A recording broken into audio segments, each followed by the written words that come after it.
ان loose قوم کا سلسلہ چلا ہے۔ بارہا ہمیں قرآن پاک میں ان کے واقعات ملتے ہیں، احادیث میں ان کی مثالیں دی جاتی ہیں۔ خراب حالات بھی انہی پر آئے، اچھے حالات بھی انہی پر آئے، قحط سالی کے حالات بھی انہی پر آئے، اور اللہ تبارک و تعالیٰ کی طرف سے غیبی مددیں بھی انہی کے اوپر آئی۔ بڑے بڑے گنہگار اللہ کے نافرمان بھی اس قوم کے اندر پائے گئے، اور اچھے بڑے خاصے عابد و زاہد لوگ بھی اسی قوم میں پائے گئے۔ یہ چیزیں جب قرآن اور حدیث میں ان کا تذکرہ کیا جاتا ہے تو میرے اور آپ کے واسطے ایک سبق ہے، ہمارے واسطے ایک عبرت ہے کہ دیکھو موجودہ حالات اور زمانہ، اس کے حالات کو قابو کرنا، ان مسائل سے نمٹنے کا اسلام کے اندر، دین کے اندر، قرآن اور احادیث کے اندر اس کا کیا طریقہ ہے، اس کا کیا حل ہے۔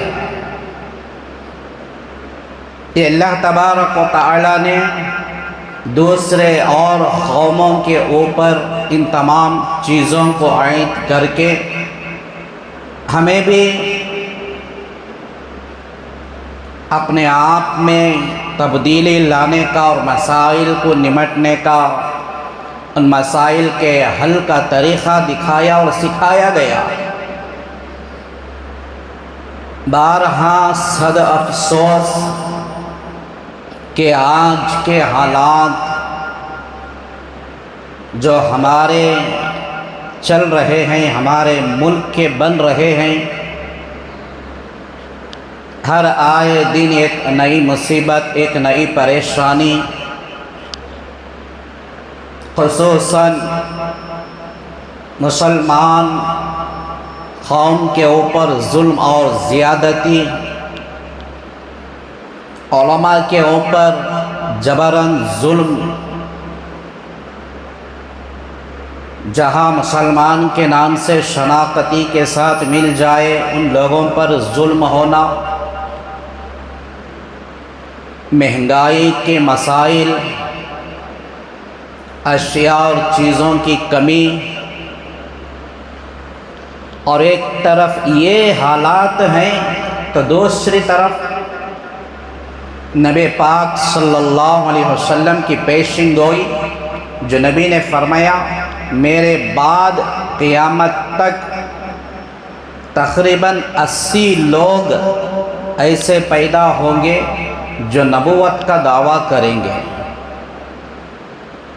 جو اپنے آپ کو نبی ہونے کا دعویٰ کرے گا۔ یہ ایک سماجی مسائل، دوسری طرف فتنوں کا دور، شکیل بن حنیف کا فتنہ، جو اپنے آپ کو مہدی علیہ السلام یا عیسیٰ مسیح کہنے والے، اور دوسری طرف کوئی ایک ایسا پیدا ہو کر ٹی وی اور نیوز چینلوں پر بیٹھ کر بولتا ہے نبوت کا خاتمہ، خاتم النبیین کا مطلب یہ نہیں کہ کوئی اور نبی نہیں آتا، وہ جو نبی تھے ان کی نبوت ان تک ختم ہو گئی، دوسرے نبی آ بھی سکتے ہیں، اور مہدی کا ظہور بھی ہوا ہے۔ ایک طرف یہ فتنے چل رہے ہیں، مسلمانوں کو ان کے ایمان سے، ان کے دین سے چھین کر، ان کو غفلت میں ڈال کر، ان کو صراط مستقیم سے ہٹا کر جہنم کا راستہ بتایا جا رہا ہے۔ ایک بڑی مصیبت یہ چل رہی ہے، ایک حالات خراب ہوئے، دوسرا فتنوں کا دور، ہر صبح ایک نیا فتنہ، اور تیسری طرف مسلمانوں کے اعمال، میرے اور آپ کے اعمال، ہماری عبادتوں کا حال، ہماری نیتوں کا حال، ہماری طرز زندگی، دین ہمارے اندر کہاں تک کس طرح سے موجود ہے۔ بہرکیف الغرض بہت سارے مسائل آج ہمیں گھیرے میں لیے ہوئے ہیں، لیکن مسلمان اکثر مسلمان ایسے ان تمام چیزوں کا ان کو کوئی خیال ہی نہیں ہے، ایسے سمجھ رہے ہیں کہ ہر آنے والا نیا دن میرے واسطے ایک نیا دور ہو رہا ہے، میرے واسطے خوشیوں کا دن آ رہا ہے، میرے واسطے کامیابی کا دن ہو رہا ہے۔ مسلمان بزنس پر نکل رہے ہیں، کاروبار پر نکل رہے ہیں، دھندے کر رہے ہیں، کما رہے ہیں، فیکٹریاں چلا رہے ہیں، ملازمت کر رہے ہیں، نوکریاں کر رہے ہیں، تھوڑا سا چند پیسہ کما رہے ہیں تو سمجھ رہے ہیں کہ میرا بیڑا جو ہے پار ہو گیا، میں کامیاب ہو گیا، میں نے جو ہے سکون حاصل کر لیا، اب مجھے کوئی پریشانی نہیں ہے۔ صد افسوس ہے ایسے مسلمان کے اوپر کہ اسے جو ہے حالات حاضرہ پر بھی نظر ڈالنے کی ضرورت ہے، ملک کے حالات پر غور کرنے کی ضرورت ہے، آج کی زندگی پر نظر ڈالنے کی ضرورت ہے، کل کا آنے والا دن کا انتظار کرنا پڑے گا۔ جناب محمد رسول اللہ صلی اللہ علیہ وسلم نے ارشاد فرمایا، ہر آنے والا زمانہ گزرے ہوئے پچھلے زمانے سے خراب ہوگا۔ زمانے کی تو بڑی دور کی بات ہوئی، آج دن بدل رہا ہے، جو امن کا دن کل تھا آج ویسا دن نہیں معلوم ہو رہا، جو دن آج گزر رہا ہے امید نہیں کہ کل کا اچھا ہو، کل اس سے بھی بدتر دن ہمارا گزرے گا۔ یہ تمام حالات، یہ تمام مسائل کہاں تک لے جاتے ہیں، کبھی مسلمان اس پر غور تو کریں۔ افسوس ہوا، کبھی فکریں ہماری ہوئی، آج ہم اپنے آپ میں نفرتوں میں، اختلافات میں، جماعت پرستی میں، خاندان پرستی میں، صرف دنیا کے معاملات میں ہم جو ہے لڑ پھڑک کر آگے بڑھنے کا سوچ رہے ہیں، لیکن جو حالات آج چل رہے ہیں یہ حالات کہاں تک جا سکتے ہیں کبھی ہم نے غور نہیں کیا۔ حضرات علماء کرام فرماتے ہیں جو دن جو حالات اب چل رہے ہیں، مسلمان اپنے اعمال کی وجہ سے دینی اعتبار سے ان کے حل کی کوشش نہیں کرے گا، سوچے گا نہیں، اپنے آپ میں فکر نہیں کرے گا، تو زیادہ دور نہیں کہ وہ دن وہ وقت آ سکتا ہے جو اور قوموں میں جو پچھلے زمانے اور دنوں میں حالات قحط کے پڑتے تھے، وہ قحط سالی کا زمانہ آ سکتا ہے۔ اب کون سا قحط سالی سے اچھا ہے زمانہ؟ ہر چیز کی مہنگائی ہے۔ آج اگر کسی انسان کو، غیر مسلمان کا مسئلہ نہیں، آج آسانی سے کسی مسلمان کو گھر میں پکا کر کھانے کے واسطے آسانی سے گیس سلنڈر مل جاتا ہے تو اسے ہیرے موتی کی دولت ملنے کے برابر ہے۔ آج کے حالات، اس کے اوپر سے چیزوں کی مہنگائی، برساتوں کی کمی، ملک کے دشمن حکمراں حالات کو اور خراب کرنے کی ناپاک سازشیں اور کوششیں، اس ملک کو قحط آنے سے پہلے قحط سالی میں ڈالنے کی کوششیں، ذرا اندازہ لگا کر غور کرو کہ لوگوں کی حالات زندگی کیسی ہوگی،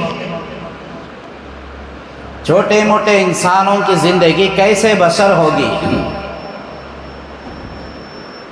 ان تمام کے باوجود اس سے بڑے بڑے خطرناک حالات اور قحط قومی کے اوپر آئی تھی۔ وجوہات کو ہمیں ڈھونڈنے کی ضرورت ہے اور مسائل کو دیکھنے کی ضرورت ہے۔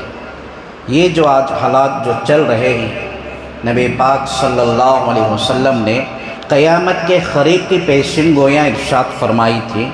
بہت سارے وقتاً فوقتاً ہم نے اسے سنا ہے، مسجدوں کے تعلق سے، ماں باپ کے تعلق سے، اولاد کے تعلق سے، اور مرد اور خواتین ہو، لین دین، معاملات، کاروبار، بزنس، حلال اور حرام کی تمیز کے تعلق سے سارے چیزیں ہمارے سامنے گئیں جو 500 سال پہلے جناب رسول اللہ صلی اللہ علیہ وسلم نے ارشاد فرمایا تھا، وہ چھوٹے چھوٹے پیشن گویاں پورے ہو چکے ہیں۔ قتل و غارت گری، اموات کا عام ہونا، حادثات کا ہونا، ہر آئے دن ہم دیکھتے ہیں، سنتے ہیں۔ یہ چھوٹے چھوٹے پیشن گویاں تھے، اور نبی پاک علیہ السلام نے کچھ پیشن گویاں قیامت کے بالکل قریب میں فرمایا کہ بڑی بڑی جنگیں ہوں گی مسلمان اور یہود اور نصارہ کے درمیان۔ فلسطین اور مسجد اقصیٰ کے تعلق سے جو شروعات ہوگی اور وہ سلسلہ چلتا رہے گا، رکنے کا نام نہیں ہوگا جب تک حضرت مہدی علیہ السلام کا ظہور نہیں ہوتا، عیسیٰ علیہ السلام نازل نہیں ہوتے، اسلام کا بول بالا نہیں ہوتا، سارے کافروں کا خاتمہ ہونا، خنزیروں کا خاتمہ ہونا، یہود و نصارہ کا خاتمہ ہونا، اور اسلام کا بول بالا ہوگا قیامت کے نزدیک۔ یہ بڑی بڑی نشانیاں ہیں۔ اس کی شروعات کہاں سے ہے؟ یہ شروع ہو چکی ہے۔ ہمیں ابھی بڑے بڑے خواب دیکھ رہے ہیں، بڑے بڑے ہم سپنوں میں زندگی گزار رہے ہیں۔ فرمایا کہ ان حالات، اس زمانے میں، ان دنوں میں جو ایمان پر قائم ہوگا، جو صحیح دین پر قائم ہوگا، وہی دیندار ہوگا، وہی ایمان والا ہوگا، اسی کا ایمان قابل قبول ہوگا۔ ورنہ نبی کریم علیہ السلام کو تسلیم میں ارشاد فرمایا، حالات کے مد نظر رکھتے ہوئے لوگ گھبرا کر، ڈر کر جو ہے عیسائیوں سے صلح کر لیں گے۔ اس وقت تک قیامت قائم نہیں ہوگی جب تک مسلمان بتوں کو نہ پوجیں گے، جب تک مسلمان مشرکوں کی جماعتوں میں جا کر نہ جم جائیں گے۔ یہ حالات بھی دیکھنے کو ہمیں کہاں نہیں مل رہے ہیں۔ سعودی عرب کا معاملہ آج ہم سب کے سامنے ہے کہ زمانے گزر گئے تھے، وہاں غیر مسلموں کا اور مندروں کا، کوئی گناہ کا، کوئی برائی کا نام و نشان نہیں ہوا کرتا تھا، لیکن آج کے حالات اٹھا کر دیکھو وہاں پر کیا نہیں ہو رہا ہے۔ آج کیا نہیں وہاں پر ہو رہا ہے؟ کیا نبی علیہ الصلوۃ والتسلیم کی پیشن گوئی نہیں؟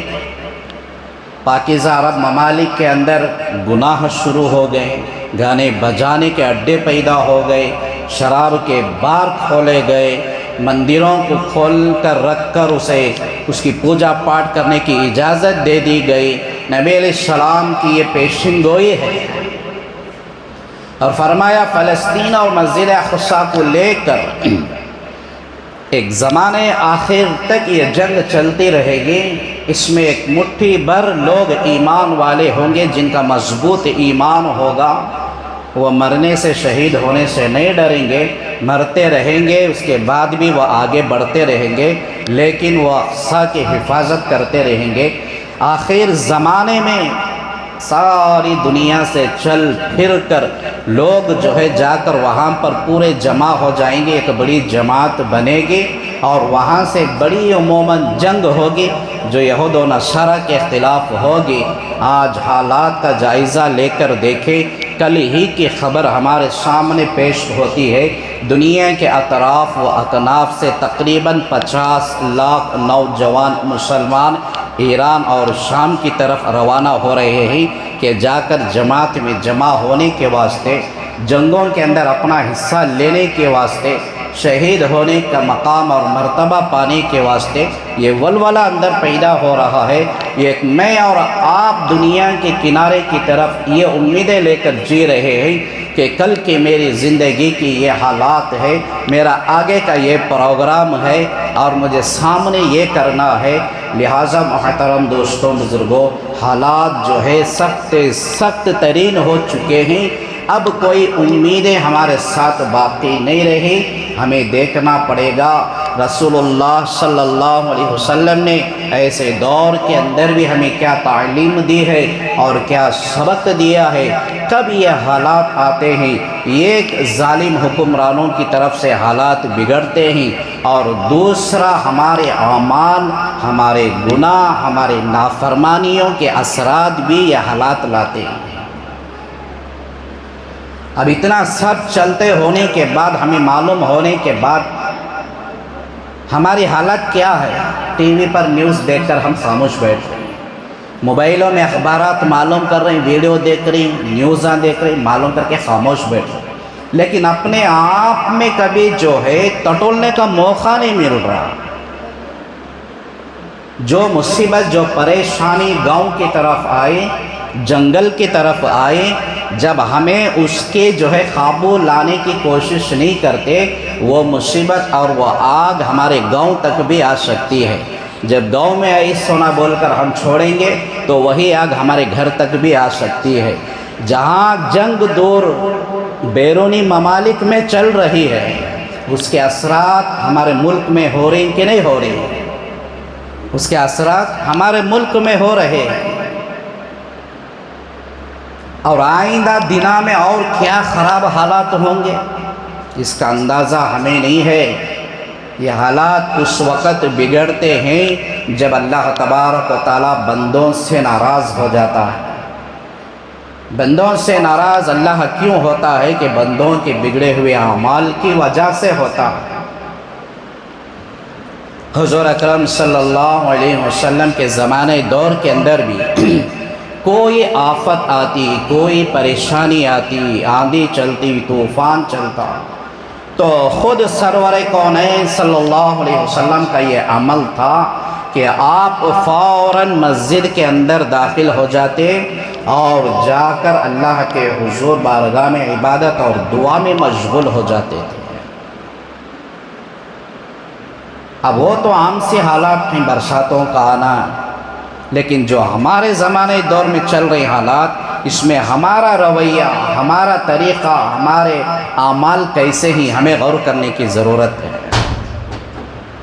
حضور نبی کریم صلی اللہ علیہ وسلم نے فرمایا کہ بندوں کو جب حالات بگڑتے ہو، زمینی حالات، آسمانی حالات خراب ہو چکے، تو فوراً کیا کرنا چاہیے؟ اس بندے کو اللہ کے قریب ہونا چاہیے۔ کبھی اللہ کی طرف سے بھی حالات آتے ہیں، کبھی اپنے اعمال کی وجہ سے بھی حالات آتے ہیں، سارے جو ہے مل کر جو ہے جمع ہو چکے ہیں۔ ایک طرف دشمنوں کا وار، ایک طرف فتنوں کا دور، ایک طرف ہماری بدعمالیاں۔ عبادتوں میں مسلمانوں کو دل نہیں لگ رہا، سنتوں پر چلنا مسلمانوں کو پسند نہیں ہے، حلال پسند نہیں ہے، حرام میں دل لگتا ہے۔ ایک تائی، محبت، اتحاد، یہ چیز آج ہمارے اندر نہیں رہے۔ سارے نیک و خیر کے اور اعمال کے اچھی عبادتیں ہمارے سے نکل چکے، بگڑ چکے، امید رکھ رہے ہیں کہ حالات صحیح ہو جائیں۔ بارہا اس بات پر میں کہا کرتا ہوں، ہماری موت تو آ سکتی ہے، لیکن ہمارے بدعمالیوں کی وجہ سے حالات صحیح نہیں ہو سکتے۔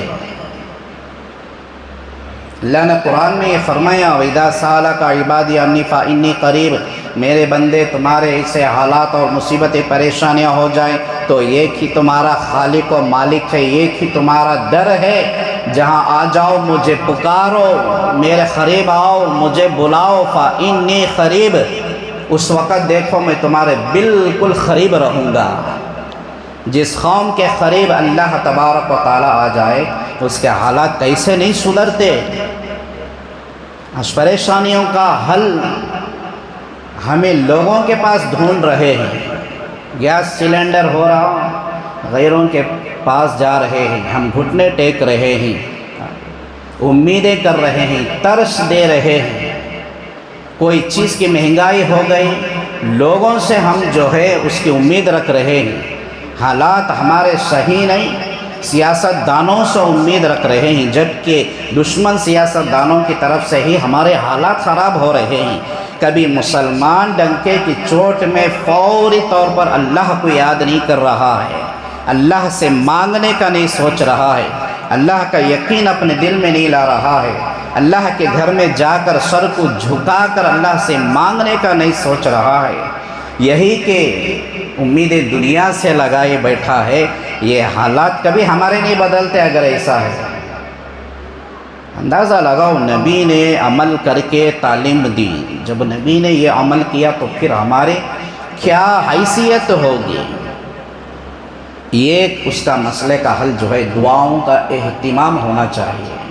آج وقتاً فوقتاً ہمیں نماز پڑھتی کہ نہیں، ہفتے میں ایک بار یا 2 بار کبھی دل چاہا تو پڑھے یا نہیں، وہ بھی ایسی نماز پڑھ رہے ہیں کہ ہمیں نہ اس میں دل لگ رہا ہے، نہ سکون مل رہا ہے، نہ پورے ارکان سے مکمل ہماری نماز ادا ہو رہی ہے۔ فرض پڑھتے ہی میک اور آملی پر ٹھنڈا بھی نہیں ہوتا، ہم گھروں کے اندر حاضر ہو جاتے ہیں۔ یہ حالات نمازوں کی ہماری ہے۔ مسلمان کو دعائیں اللہ سے مانگنے کا وقت بھی نہیں مل رہا ہے، اللہ سے نہیں ہی مانگتے تو پھر اللہ کی طرف سے خیر کے فیصلے کیسے اتریں گے؟ دعاؤں کا اہتمام کرنا آج کے حالات میں میرے اور آپ کے اوپر فرض ہے، ضروری ہے۔